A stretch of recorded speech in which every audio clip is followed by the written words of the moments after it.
the volume of your mic a little bit louder? My recording? No, not yours, hers. Hers. Mine? It's recording now. Can you hear Sunny now? It's recording from my side. Yours is okay. Hers. Sunny, do you want to say something? Yeah, no, it's not. Wait, give me a moment. Give me a moment. Okay. I'll switch to headphone. Give me a moment. Sorry about that. That's okay. It's recording now, Sunny. So maybe it's recording from my side and should save to the cloud. Yeah, so yours is working good now. They're working Okay. good. I'm not. Yours Just is cutting out, Sunny. Okay, just a moment. give me a moment. I'll rejoin. I'll rejoin. Give me a moment.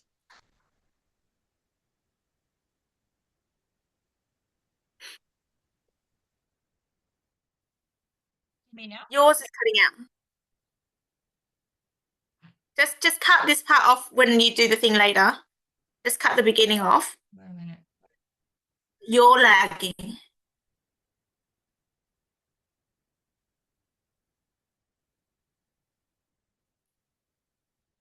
Told you to get new internet.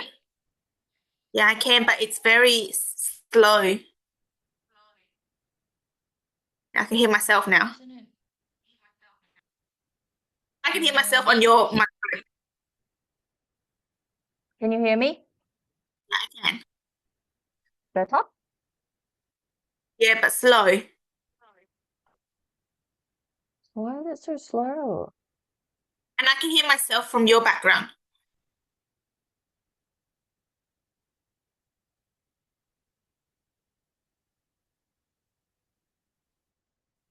Really weird. Can you hear me? Is it I better now? can. Yeah. It's recording. So let's record from my end. It's recording. It says it's recording at the top. Right?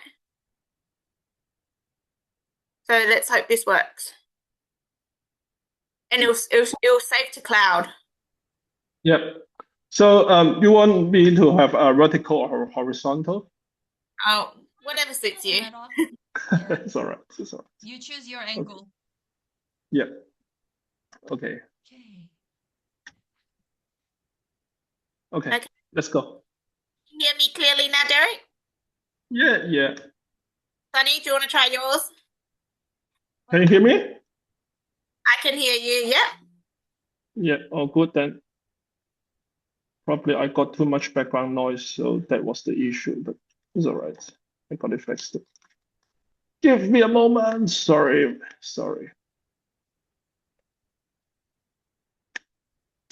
Damn it. Oh.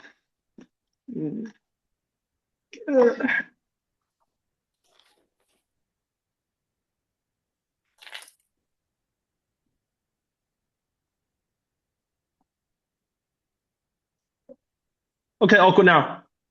Okay. Okay. You start? Me start? Yep. Okay. Ready? Okay. Welcome back to Ride or Die, the podcast, where we talk everything migration, no sugarcoating, and just real experiences. And today we're talking about something a lot of people romanticize, starting your own migration business. Everyone thinks it's freedom, flexible hours, being your own boss, but no one talks about the reality behind it. Exactly. The stress, the clients, the money, the competition, all of it. So today we've got someone who's actually living it, going through a sole trader, juggling what feels like multiple jobs at once. Derrick, welcome, Derrick. Hello, hi, Sunny and Windy.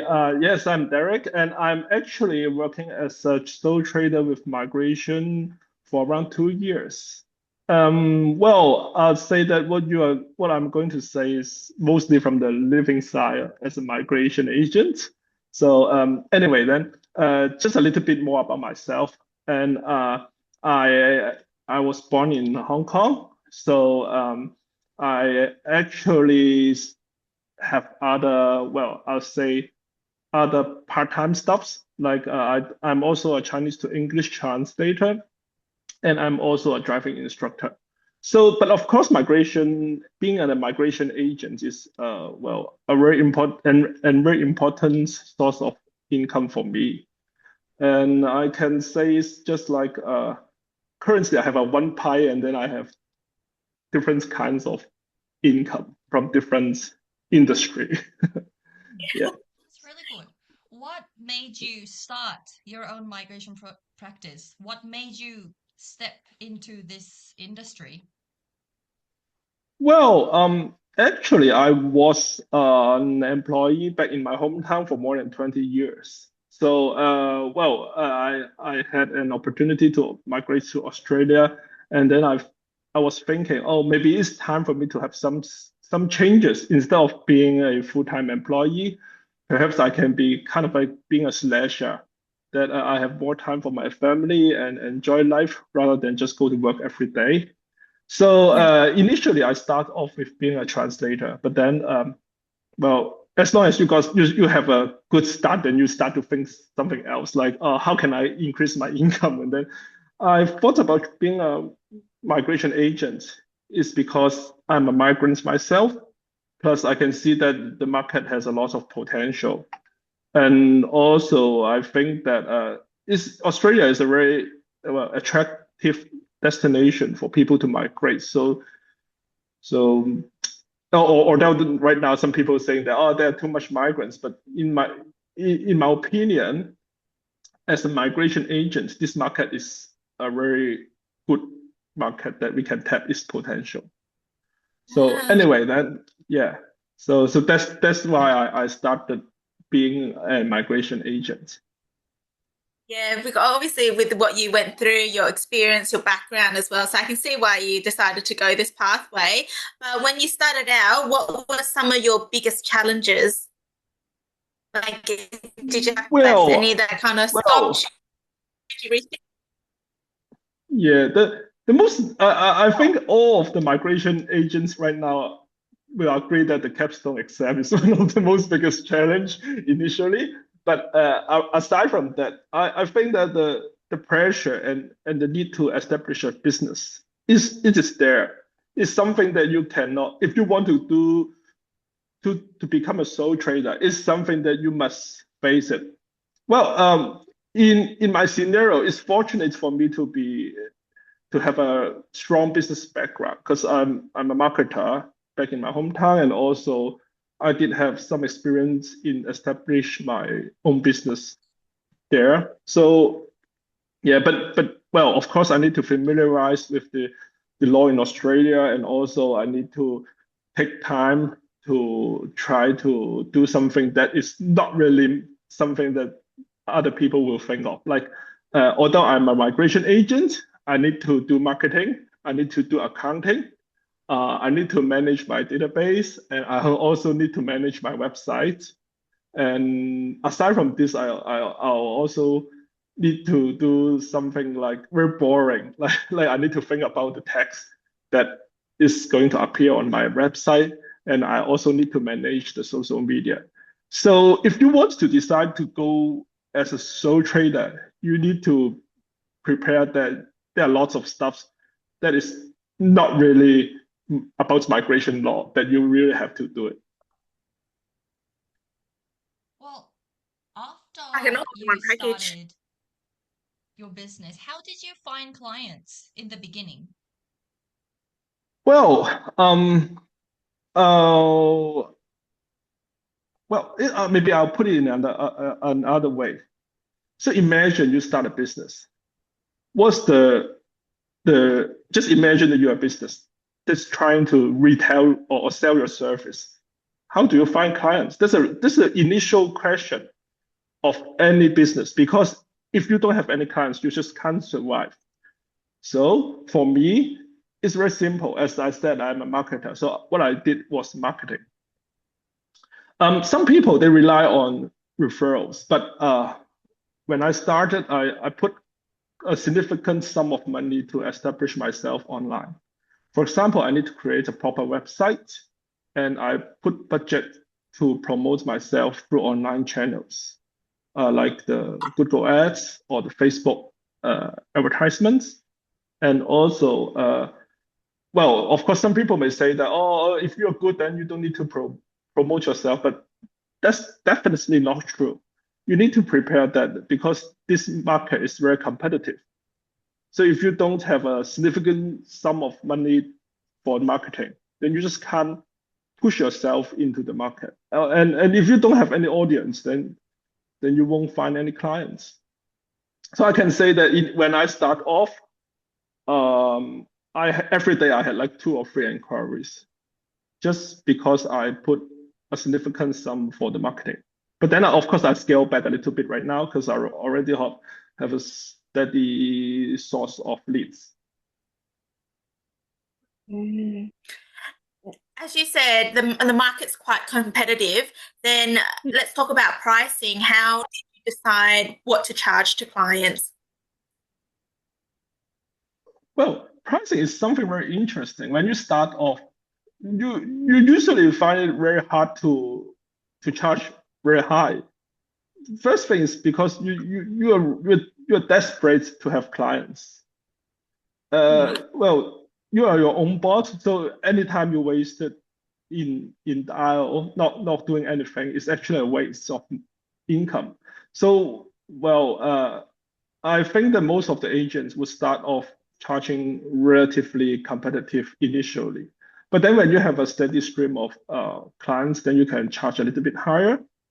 And well, nowadays people can just go online, ask ChatGPT what's the reasonable professional fee. I did it once. I did it once, but I found that they tend to be on a cheaper side. If you want to charge higher, then it's all right. Sometimes people, if they're interested in appointing you, they're actually looking into your qualities instead of your price. But some customers, they're very pride conscious. So it depends on your positioning and your marketing strategies. For those difficult clients with pricing, do you tend to be flexible, or No. you? Seriously, if a person, I mean, oh well, maybe I'll put it in a more layman term instead of marketing term. But migration service is something that you have to try before you get an idea about its quality. And some people, they perceive well, lower price is worse in quality. So you can justify your charge of higher price because I am the person that's going to deliver personalized service instead of I'm assigning my assistants to contact you. And this is one of the cutting edge to be a sole trader, because if you're in large firm, then I mean, as a customer of those large firms, they probably won't have much chance to talk to a RMA by themselves. Yeah. So you can sell that, okay, I'm the RMA, you just can communicate with me directly. So there's no need to go through a lot of people. And some people will value that. But well, if somebody don't value it, then it's all right. Just leave it be. Oh, after all, you can't please all the clients or potential clients. Some people in the industry, they are talking about conversion rate. So if you are as a sole trader, you might want to work out your own conversion rates reference. So then maybe you got 30% of people who made inquiry, and then they convert into your clients. Then you have a brief idea about how many clients you need, or how many inquiries you need per month. So you can work out the equation by yourself.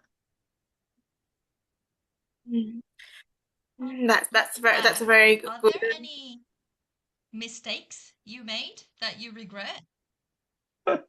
Well, I messed up once with SBS. Yeah, but I'll just cut this short because I'm not saying it's completely the client's fault, but well, I'll say that if I have another chance, that I'll definitely work better. But it's all right. I mean things happen, and I did have some clients who got their visa refused too, but it's just like those GTE stuff or GS stuff. So it's not really within my control. Yeah. And I think that's what clients need to understand that, there is no guarantee. And as long as we're, as agents, we're putting our best into it. And we're, putting all our effort into it, trying to get them the best outcome, but not necessarily is always the best outcome. Yeah, true. And sometimes for some visas, like skill migration, then you won't know whether the client would be invited or not. You can just manage the expectation.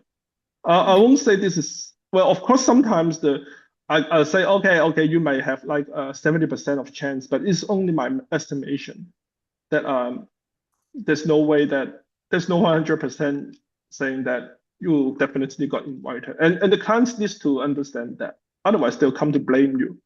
And they say, okay, it's your mistake, but in fact, it's not your own mistake. Of course, sometimes, if you are worrying that, okay, whether I've made a mistake or not, you can actually ask your peers.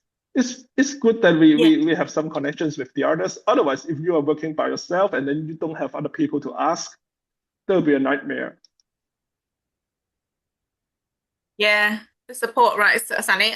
There's I can see that the migration agent has like lots of supports and networks out there, which I find very beneficial as someone new starting out.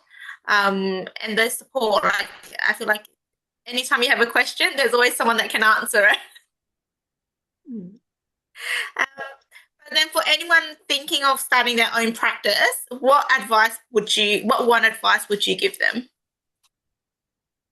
My advice is that the person has to really dedicate into starting their own practice. The first thing is that you are no longer an employee. You're working for yourself. And if you slack during your work, then it's you the one who is going to suffer.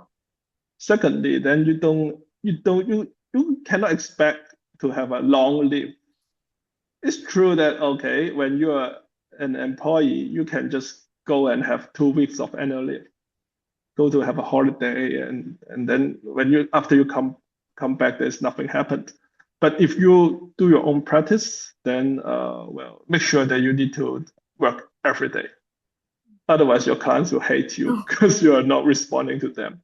And also that you need to expect that it's better for you to have some business sense. Aside from marketing, accounting is a very good, it's a very good skill because after all, you need to manage your finance and also you need to report your own tax and things like that. So if you don't have much business background, then I'll suggest you to go and try to equip yourself with some background.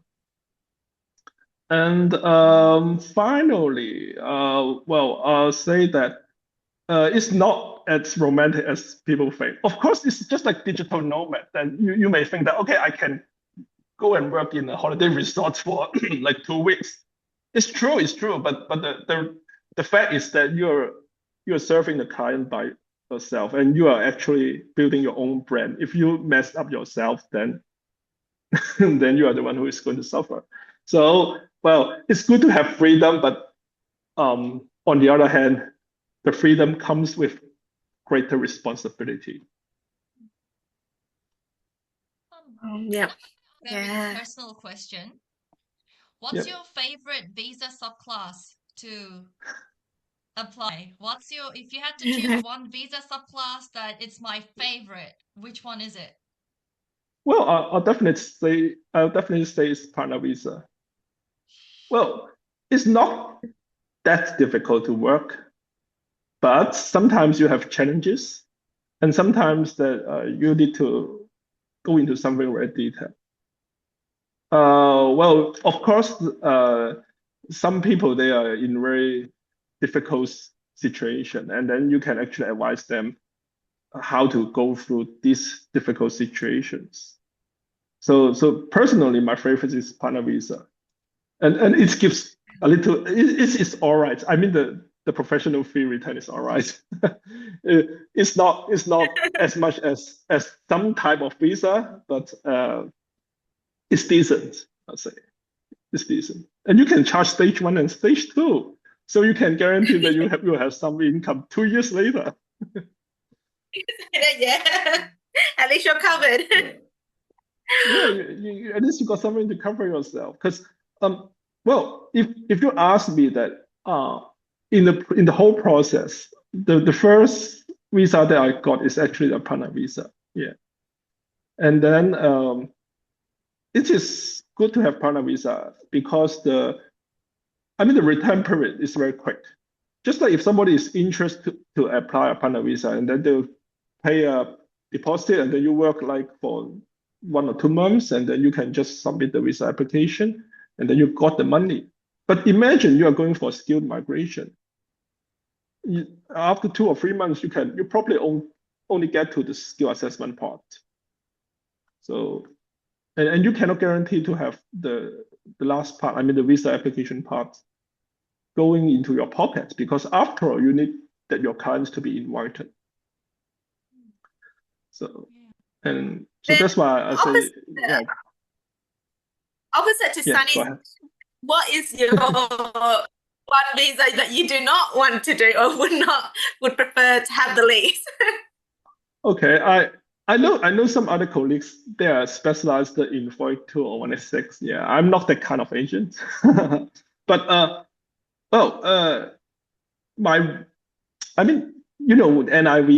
NIV is one of the worst nightmare if you are not going to manage your client's expectation. Yeah. Everybody who applies for NIV, they also believe that they are a talent, but the departments won't think so. So you need to say that, okay, this is just like a lucky draw. If you give them high expectation, then they'll kill you. And you can't give them too low expectation either. Otherwise, they won't ask for your service. So it's a little bit tricky. It's a 50-50. Yeah. So you may have chance or you may have not chance, but what I'm saying is it's meaningless. Yeah. So, but seriously, I think that all of us are registered agent, and we do have a code of conduct to follow. And I only suggest people to apply visa if they have certain chance. There is a certain probability for them to be granted. If you think that it's impossible, then we need to advise them it's impossible. Yeah.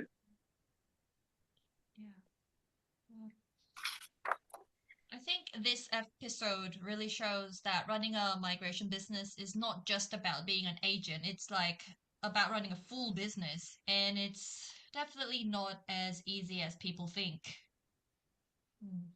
Yeah, and we would like to say thank you, Derrick, for being honest and sharing your experience today, because as new agents coming out and not knowing what to do, it's good to hear from your side of story and what you've been through.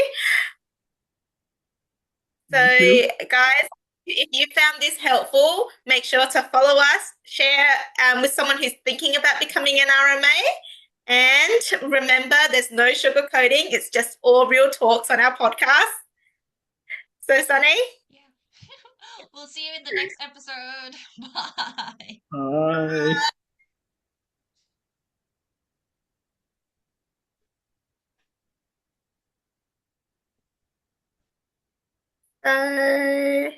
Sunny, I think you need to pause it on your end.